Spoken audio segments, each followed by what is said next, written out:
This episode of FilmRiot is brought to you by Domain.com. Today on FilmRiot, we're talking some sexy and delicious gear.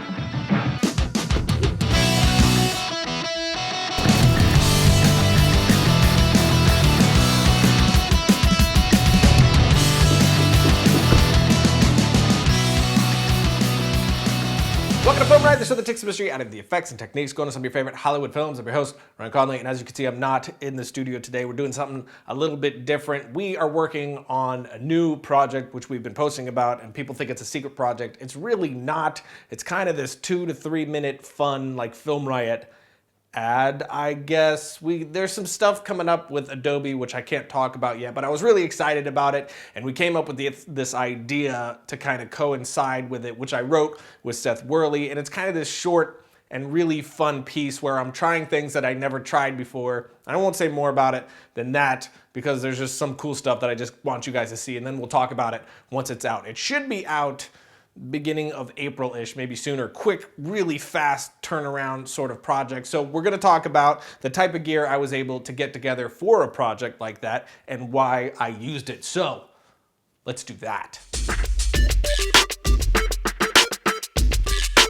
So again, this was a short turnaround project, but I didn't want it to be something like proximity or losses where you're just running, gunning it so much that the visuals really play second fiddle to everything else. The type of project that this has to look really polished and sexy. So I wanted to make sure we were pulling out all the stops gear-wise to really nail down a certain type of look. So I went over to my friends at Lens Pro to go, and they hooked me up with a great rental package, including the C500, and we're gonna talk about the C500 in a minute, but I also used some of my own gear, like my Kessler gear. For instance, this Kessler Cineslider. This thing was absolutely key in getting a lot of the shots because I knew I wanted a lot of movement, but laying down dolly tracks was not gonna be possible in the time of schedule we were under, so this thing was amazing. But I was gonna be packing a lot of pounds onto this thing, and I needed it to be versatile enough, so I needed a way to hook up a tripod head to it. I'm gonna show you how you can do that. This is a Kessler hi-hat, which is gonna go onto the Cineslider plate like so, screwed down, and then I'm gonna be able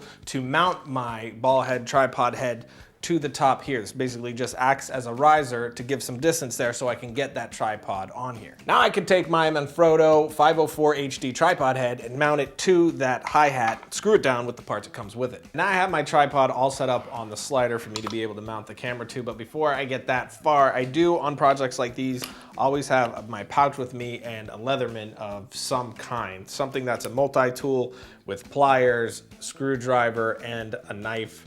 This thing is invaluable and you will use it nonstop. Keep that on your hip so you don't have to constantly go back and forth to be getting tools for different things. When you build these sorts of rigs, you really need this stuff. I mean, the two things that I used absolute most was this Leatherman here and then an Allen key tool like this that just has different sizes of Allen keys for you to use to mount this stuff, because all of this stuff will work off either a flat head for the most part or an Allen key bit. So both of those two things should be in your pocket your entire shoot. So before I mount the camera here, I need a quick release system because we're gonna be taking the camera on and off a lot. I have it on the Cineslider most of the time, but we are going to have the Cineslider on the tripod. I put it on a table, the floor, things like that, and I'm not gonna be moving this rig around with the camera attached to it, obviously, so we need a way to dismount and mount it quickly so we're saving a lot of time. Plus, I had it on this, then on a tripod, on a man cam, things like that. So to do that, switch it around quickly, I use the Kessler quick release plate, which all you do is flip this up, hit this button,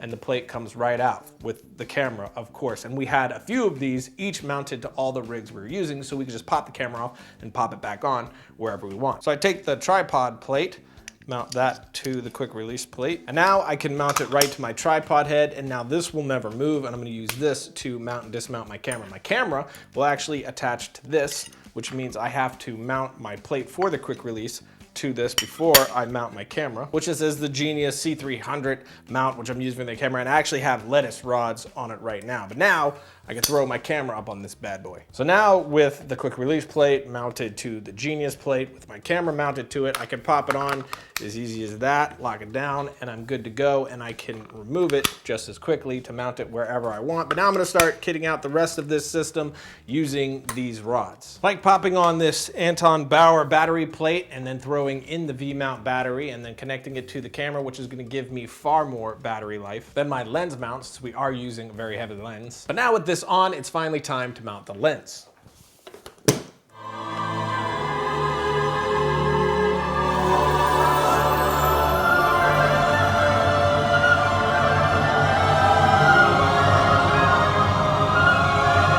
This is the Canon Cinema Zooms from the Cinema series, which is absolutely gorgeous. This one is the 15.5 through 47. The other that I have is the 30 through 105. Both of them are just absolutely gorgeous lenses, probably the best lenses I've ever used. I adore these things, but they are very heavy, which is why we need that lens support. So then I attach my follow focus. This is the lettuce follow focus, which you need, of course, for two reasons. One, to keep your hand off the lens, as I've talked about many times, but two, because this is a cinema lens. This is a proper film lens, which means the focus throw on this is a lot longer than what you have on the photography lenses that we're all used to using. So this thing spins for quite a while before you're getting to the other side of the focus. So you really need this ring to be able to pull proper focus, since what would be this much on a photography lens is this much on a cinema lens. So then I'll mount the handle so I can mount both the camera's monitor and my monitor/recorder. I'll mount the monitor/recorder, which is the Odyssey 7Q, using this magic arm, which I'll attach up here,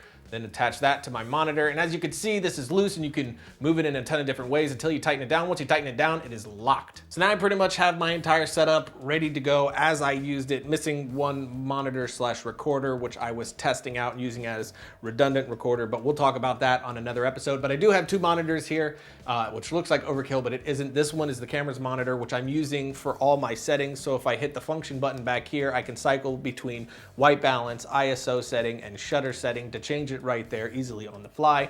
And this one is both my monitor, so I can see what I'm getting ultimately with my image, but also my recorder. This is the Odyssey 7Q recorder, so I'm recording raw directly to this bad boy, which records to SSD drives, and I am recording 1080p to this through DPX, a DPX sequence, which is basically just a bunch of images which you'll then compile together to get your video source at the end.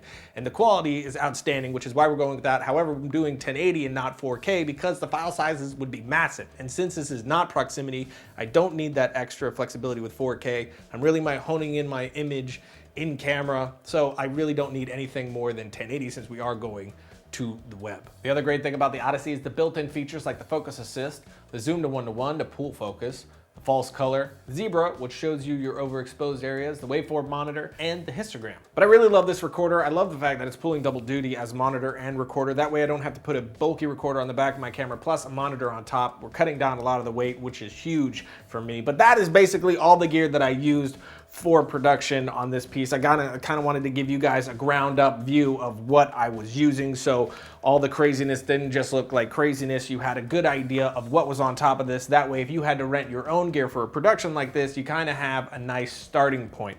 Now, I'm not going to go through how to use the Canon C500 like I did before with the Red Epic. You can actually find a really good breakdown of the camera right here, which goes into all that. But basically, when it comes to this camera, you really just need to know that it has the ND filters built in.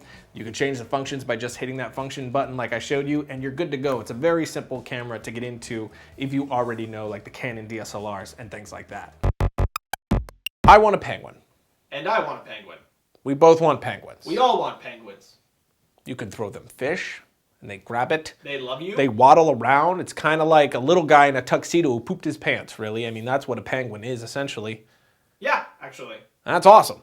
Yeah, it's pretty great. How do you get a penguin? I don't know how do you By starting a website. Getapenguin.com. Getapenguin.com. What do you How think? do you do that? You use domain.com. Use their hosting service. It's reliable. It's affordable. Use To their get a penguin? domain. Yeah, to get a penguin. Use the domain discovery service to help you pick the name that's right for you. If getapenguin.com is taken, boom. Win-win. Get yourself a penguin. But That's pretty convenient. the penguin's not going to be free. I mean, either you're going to have to pay to get it shipped to you, or even if you do luck out and get the penguin for free, you have to buy it A cage. That's expensive. You're gonna have to get it food. I personally have never seen a penguin cage, so it's probably pretty rare. Yeah. You're gonna have to probably go on eBay or something. Yeah. So you need to save money. Where can we save money? Where can we save money? I don't know, Ryan. I know where we can save money. By using the coupon code FilmRiot at checkout, get 15% off your domain name and web hosting so you can get a penguin. Who doesn't want a penguin? Little guy in a tuxedo who pooped himself. That's awesome. That's awesome. Domain.com's awesome. They're awesome. Because we're bringing you penguins. Penguins, domain, awesomeness. When you think domain names, think penguins. And domain.com. Logo. So that's it for today. My hope for this episode was kind of give you a look at the ground up of the things that I used to make this thing. It was the bare bones of a higher end production. It's not like the biggest thing ever, but hopefully if this stuff seems a little mystical or daunting to you, hopefully this kind of took the curtain away from that a little bit. So if you got some money for a production, it'd be a lot easier to go and rent the stuff that you needed to rent confidently. And if you're going to rent, I highly suggest Lens Pro to go right here. We got no money from them. We did pay for all our rentals from them, so there's no reason for me to say that other than I think they're a fantastic company and they're excellent to work with. So if you are renting stuff, I highly suggest them.